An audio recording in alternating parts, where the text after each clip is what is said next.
Alright then, so Bonneville wiring, it continues. I haven't finished it and I probably won't get it finished in this video.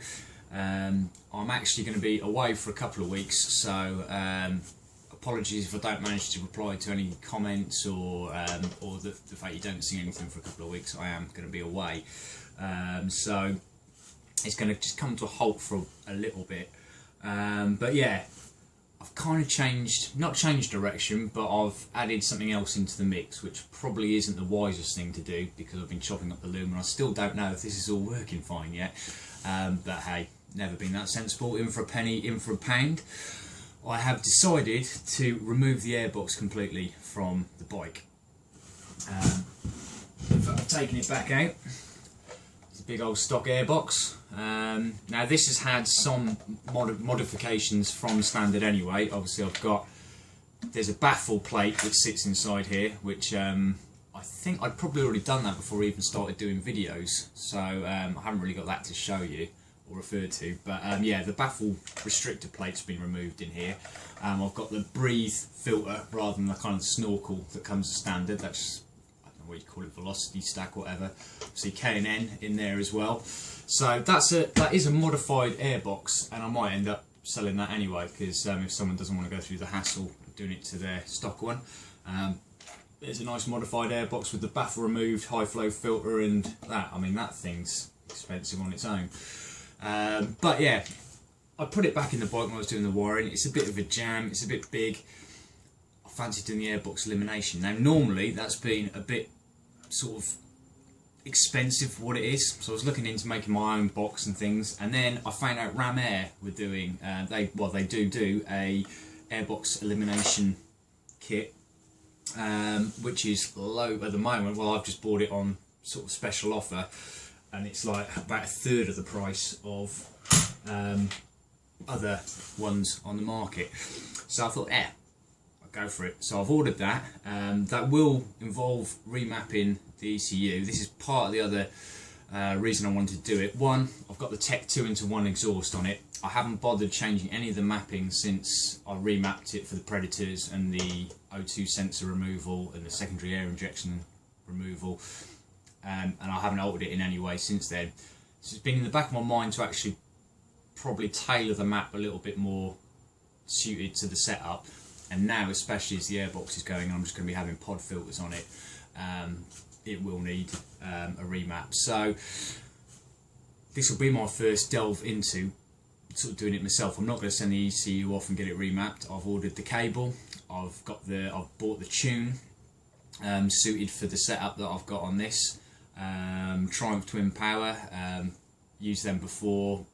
Yes, you could take it and get it kind of like bespokely set up to what you've got, but they've done a lot of the groundwork in working out different exhaust configurations, airboxes in, airboxes out, different filters, blah blah blah blah blah, to suit your bike. So they've got one, Triumph Tune 11 I believe it is. I've gone for theirs, for the 2-in-1 and airbox removed.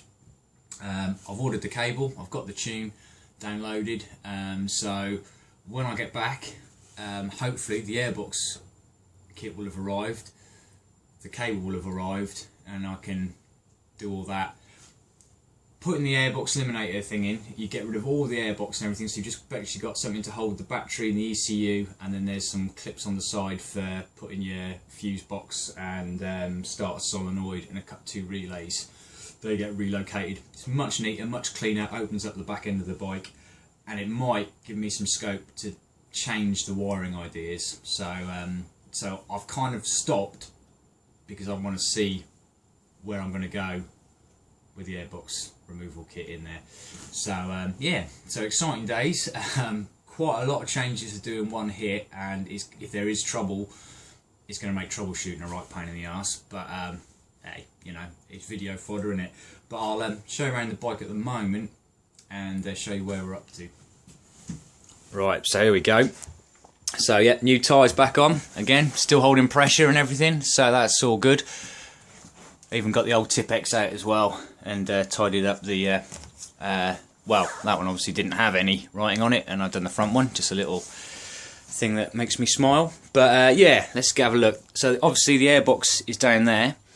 and that huge thing filled up all this here. And what we're going to end up with the airbox of the elimination kit is going to be just some nice pod filters here, and then a battery box and the ECU here, little black aluminium one. There is as well on this one, the way it's made is the box, and then there's like a back plate here, so you retain the sort of protection of all the crap of the that will throw up there, that provides. That is still retained as well, so it's just there, but it's the whole thing's a lot neater and more discreet. So yeah, so in terms of this wiring, I might be able to run things slightly differently, and I kind of want to halt, because just in case I want to move things differently to make it look as clean and unobtrusive as possible. I still haven't fully decided on where the rectifier is going to go. I had thought, let's have a look, where have I put the rectifier? There. I had thought maybe mounting it under the seat there, but obviously these rectifiers tend to like to have some cool air over them. I don't know if that's going to be a bit too hot and a bit too squashed, but again, I might even just keep it where it is, but that's not really a massive issue. That can be relocated wherever. I mean, look how much wire you've got there. You know, the world is your lobster when it comes to mounting it on here. They give you enough wire. So the first I've got at the moment with the loom, I unwrapped it again, and I've kind of doubled it back, so all this would be wrapped, and this kind of gets all the wiring around the coil and stuff down here, and when the tank's on, obviously that's hidden, it's neatly tucked away, so that might work for me. But as I said, I'm halting for a while. I mean, everything's where it should go, it just needs some final tweaking and tickling, and I'm going to see what happens in terms of shifting stuff around, because I just really do want to make a real nice job of this and make it as clean and as, I think that's part of what it is. This is my new handlebar obsession now, is just streamlining stuff and making it, you know, as clean as I can. So yeah, that's where we're going to go with that. I've got some bar end mirror, as you know, to go on with a few little modifications to those, so that will come up in this video now. And what else have I got to show you? Oh, I've got a couple of these. I don't know if I'm going to use them on this, or whether it's not a dinner plate, well it could be, but I was thinking about some of the oval side panels, making something up there, but again, don't know. I mean, that might end up going on this when this gets chopped in whatever's. But yeah, let's not get too far ahead on everything.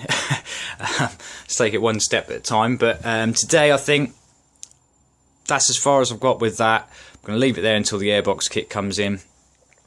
Going to sort out the bar end mirrors, and I might revisit the bracket I made for the number plate light and try and improve on that and make a nicer one, maybe something a bit beefier.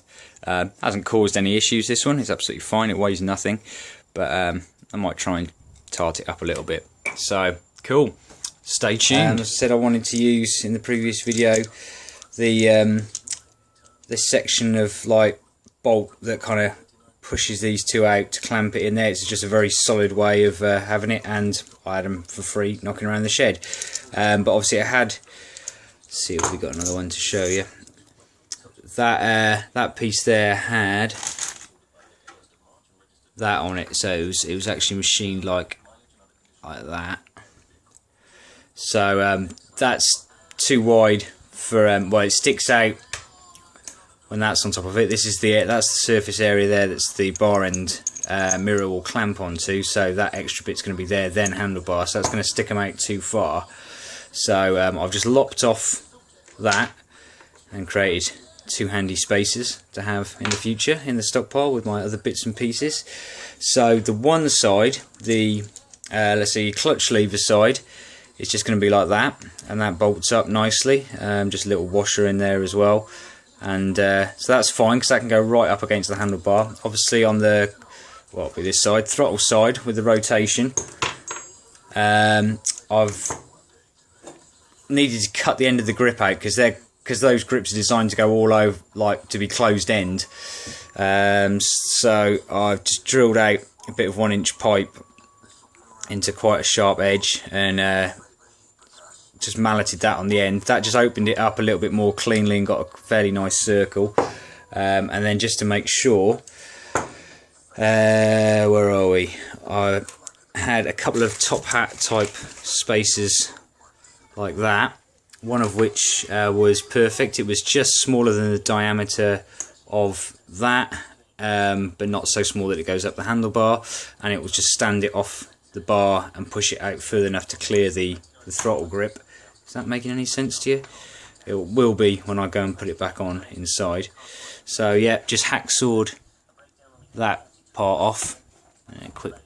So I've ended up with quite a nice chunky spacer like that, which will go on there, and then, well, that one will go like that, and then that one will thread down like that.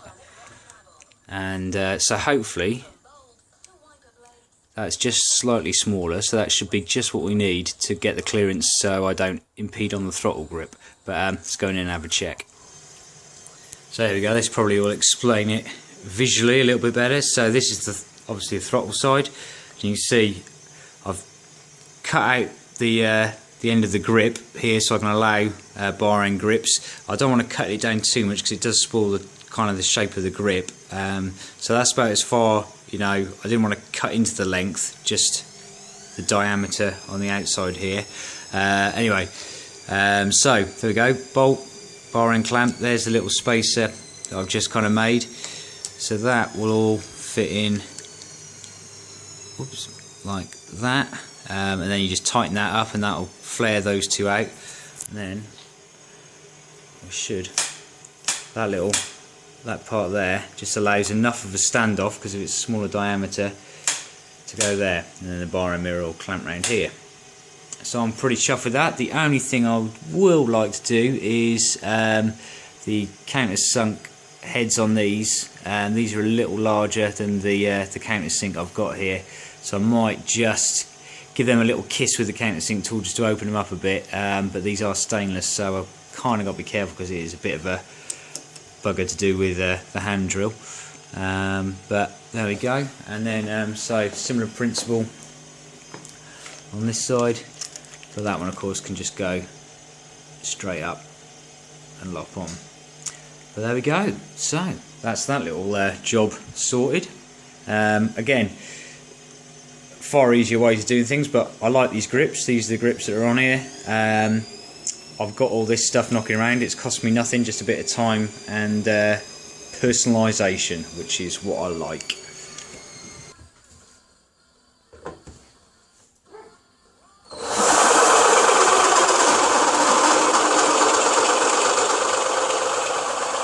There we go, mounted up. I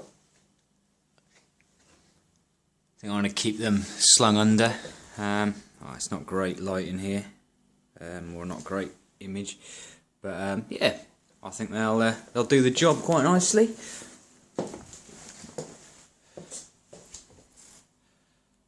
So cool beans. So I've got the old LSL chain guard, and it's quite a nice bit of alley there, and we're going to try and beef up this bracket.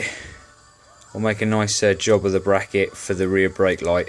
I mean, that works and it's fine, but I think I can make it look a bit more, I don't know, that looks a little homemade. It'd be nice to have it just a little bit more trick, so we'll have a play around and do some measuring and see what happens.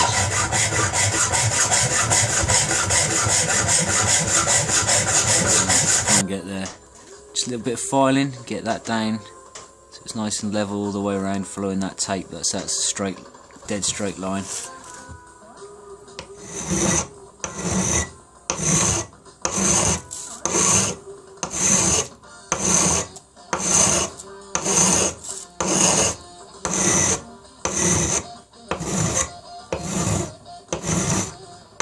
So there we go, it's looking a little bit more trick.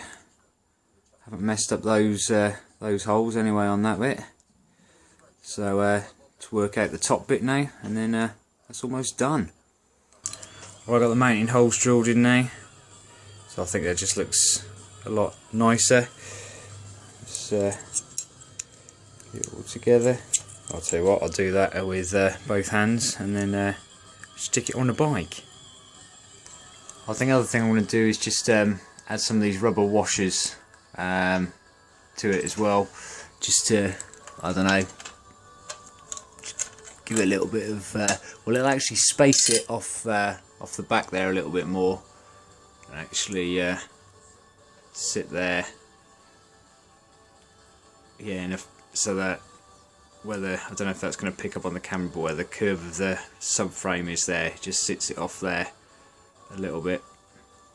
But yeah, sorted. That little job tickled. So there we go, so that's it for this video. So not a massive amount of wiring, but some ideas of what's to come. Unfortunately there will be a bit of a wait. As I said, I'm away for 2 weeks, so stuff's going to be coming. I only ordered some of this stuff yesterday, so that'll be arriving whilst I'm away, and then I'll get stuck in as soon as I get back. So thanks for watching. Yeah, not really a wiring video, but it's part of the ongoing process, so there we go.